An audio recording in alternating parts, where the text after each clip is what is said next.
ಸತ್ಯ ಮತ್ತೆ ತಗೊಳ್ಬೇಕು. ನಾನು ಮೊಟ್ಟಮ್ಮ ಹೇಳಿ ಮಂತ್ರಿ ಉತ್ತರ ಕೊಡ್ತಾರೆ, ಮಂತ್ರಿಗಳು ಕೊಡ್ತಾರೆ ಉತ್ತರ.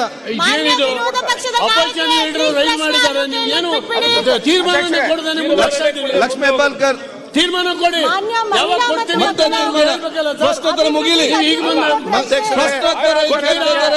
ಅವಕಾಶ ಕೊಡ್ತೀರಾ? ಅಲ್ಲ, ಆ ಸಬ್ಜೆಕ್ಟ್ ಬರುದ ನಂತರ ಪ್ರಶ್ನೋತ್ತರ ಯಾಕೆ ಚರ್ಚೆ ಮಾಡಿ? ಪ್ರಶ್ನೆ ಕೇಳಿ, ಪ್ರಶ್ನೆ ಕೇಳಿ, ಪ್ರಶ್ನೆ ಕೇಳಿ. ಹೋರಾಟ ಮಾಡೋದು ಬೇಡ. ಅಲ್ಪಸಂಖ್ಯಾತರ ಬಗ್ಗೆ ಪ್ರಶ್ನೋತ್ತರ ನೀವು ನನಗೆ ಪ್ರಶ್ನೋತ್ತರ ನೀವು ಅವಕಾಶ ಕೊಡುದಿಲ್ಲ. ನನ್ನ ಕೇಳ್ತೀನಿ, ನನಗೆ ಪ್ರಶ್ನೋತ್ತರ ಮಾಡಿ ಅವಕಾಶ ಕೊಡಿ, ಮತ್ತೆ ನೋಡ್ತೇನೆ. ಸಬ್ಜೆಕ್ಟ್ ಬರಲಿ, ಅವಾಗ ಸಬ್ಜೆಕ್ಟ್ ಒಂದು ಅಜೆಂಡಾ ಇದೆ, ಒಂದು ಸಬ್ಜೆಕ್ಟ್ ಇದೆ, ಆ ಸಬ್ಜೆಕ್ಟ್ ಪ್ರಕಾರ ಹೋಗುವ. ಆಯ್ತು, ಈಗ ಯಾಕೆ ಅದು ಮುಗಿದ ನಂತರ ಸಬ್ಜೆಕ್ಟ್ ಬರುದಲ್ಲ? ಈಗ ನಾನು ಯಾಕೆ ಹೇಳ್ಬೇಕಾದ್ರೆ ಈಗ ಅದನ್ನ ಈಗ ನನಗೆ ನೀವು ಅವಕಾಶ ಕೊಡುದಿಲ್ಲ. ನಿಲುವಳಿನ ನೀವೇ ರೂಲ್ಸ್ ಪ್ರಕಾರ ಹೇಳಿದ್ದೀರಾ, ಕ್ವಶನ್ ಅವರ್ ಆದ್ಮೇಲೆ ತಗೋಬೇಕು ಅಂತ.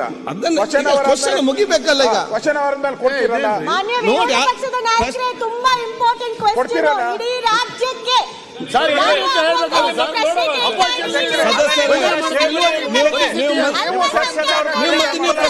ನೀವು ಪ್ರಶ್ನೆ ಕೇಳಿ, ನಿಮ್ಗೆ ಏನಾದ್ರು ಕೆಲಸ ಇಲ್ಲ? ಮುಚ್ಚಾಕ ಪ್ರಯತ್ನ. ನೀವು ಪ್ರಶ್ನೆ ಕೇಳಿ, ನೀವು ಪ್ರಶ್ನೆ ಕೇಳಿ.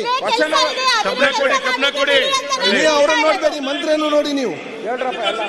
ಅಧ್ಯಕ್ಷರೇ, ಪ್ರತಿಪಕ್ಷದ ನಾಯಕರು ಬಂದಿರ್ತಕ್ಕಂಥ ನಿಲುವಳಿಯ ಬಗ್ಗೆ ಈಗ ನಿಮ್ಮ ತೀರ್ಮಾನ ಏನು? ಯಾವಾಗ ಈಗ ಪ್ರಶ್ನೋತ್ತರ ಮಾತ್ರ, ಪ್ರಶ್ನೋತ್ತರ ಆಗುದಿಲ್ಲ. ಸಮಸ್ಯೆ ಏನಾಗಿದೆ ಅಂದ್ರೆ ನಮ್ಮ ಸರ್ಕಾರದಿಂದ ಅಧ್ಯಕ್ಷರ ಪ್ರಶ್ನೋತ್ತರ ನಂತರ ಕೊಡ್ತೀನಿ ಅಂತ ನೀವು ಹೇಳ್ಬೇಕಲ್ಲ.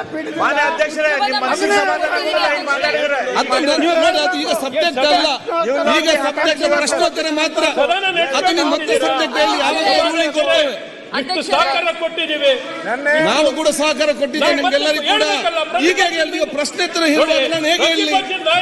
ಪ್ರಶ್ನೆ ತಿರುವಾಗ ನಮ್ಗೆ ಹೇಳಲಿಕ್ಕೆ ಆಗುದಿಲ್ಲ. ಯಾಕೆ ನಾವು ಪ್ರಶ್ನೆ ತಿರುವಾಗ ಒಬ್ಬರು ಮಹಿಳಾ ಸದಸ್ಯರು, ಒಬ್ಬರು ಮಹಿಳಾ ಸಚಿವರಿಗೆ ಉತ್ತರ ನೋಡುವ. ಅದರ